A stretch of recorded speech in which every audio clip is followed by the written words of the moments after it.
अस्सलाम वालेकुम students, welcome to my channel. आज हम जो पार्ट ऑफ स्पीच डिस्कस करेंगे वो है प्रीपोजिशन। प्रीपोजिशन बेसिकली क्या है? ये सिंगल वर्ड हो सकता है या ग्रुप ऑफ वर्ड्स हो सकता है, जिसका मेन फंक्शन होता है लिंक करना।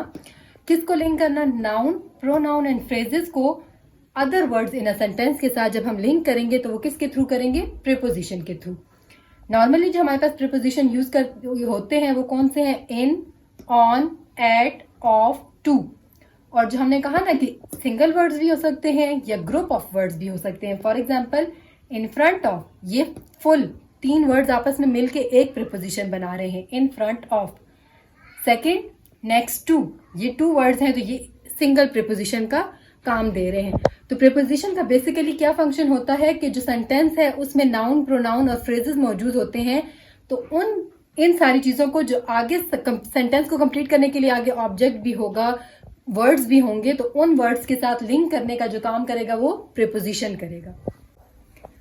अच्छा, आज जब हम इसमें बहुत इंपॉर्टेंट चीज डिस्कस करने वाले हैं, ठीक है, वो क्या? बास टाइम आपके पास एमसीक्यूज आते हैं, वो एमसीक्यूज आपके पास एनटीएस टेस्ट में भी आ सकते हैं, वो आपके पास एकेडमिक के एग्जामिनेशन लाइक बोर्ड एग्जामिनेशन में आ सकते हैं, कोई भी टेस्टिंग एग्जामिनेशन होते हैं उनमें आ सकते हैं। तो वो क्या करते हैं कि आपको ब्लैंक्स देते हैं और फिर आपको कुछ केसेस में तो ऐसे होता है कि ऊपर प्रीपोजिशंस गिवन होते हैं, आपने इनमें से सुटेबल प्रीपोजिशन वहां पे फिलअप करना होता है, या फिर कुछ केसेस में ऐसे होता है कि आपने खुद से कोई सुटेबल यूज करना होता है। तो उसमें आपने प्रीपोजिशन जब लोकेट करने की बारी आती है तो बहुत सारे स्टूडेंट्स में कंफ्यूज होते हैं कि यहाँ पे सुटेबल कौन सा लगेगा। तो इसलिए मैं आपको थोड़ी सी हिंट्स दूंगी कि अगर आपके पास ये कंडीशंस हैं तो उस केसेस में आपके पास कौन से प्रीपोजिशन लग सकते हैं।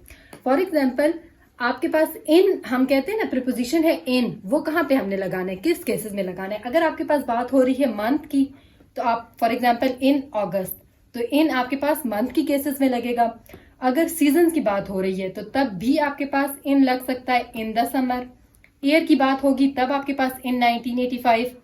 अगर टाइम ऑफ डे की बात हो रही है, in the evening, in the morning, तो आप तब इनका यूज करोगे।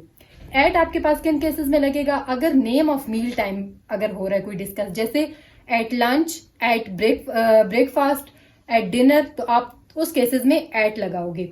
अगर टाइम ऑफ डे की बात हो रही है, at 2:30 PM, I finished my work at 2:30 PM।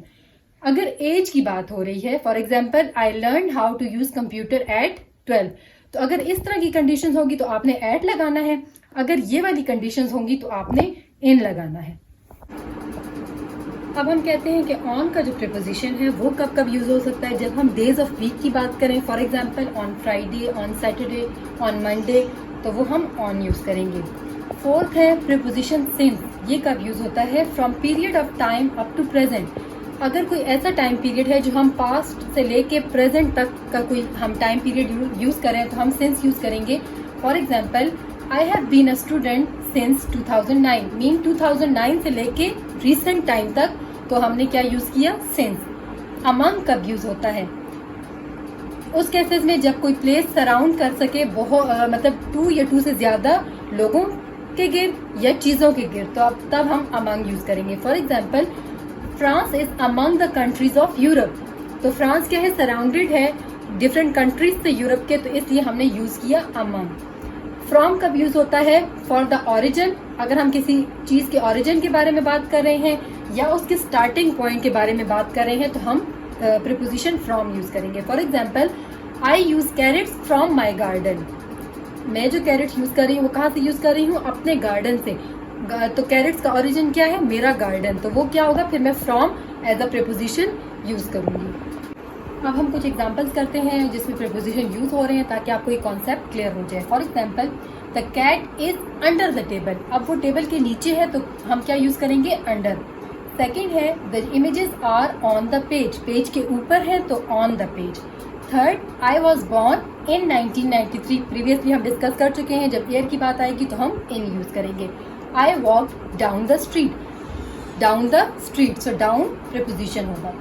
Fifth है she lives near the work place, near her work place, तो हमारे पास क्या आ गया? नियर जो है वो एज अ प्रीपोजिशन यूज हो रहा है। इंशाल्लाह नेक्स्ट वीडियो में हम नेक्स्ट पार्ट ऑफ स्पीच को डिस्कस करेंगे। तब तक के लिए अल्लाह हाफ़िज़।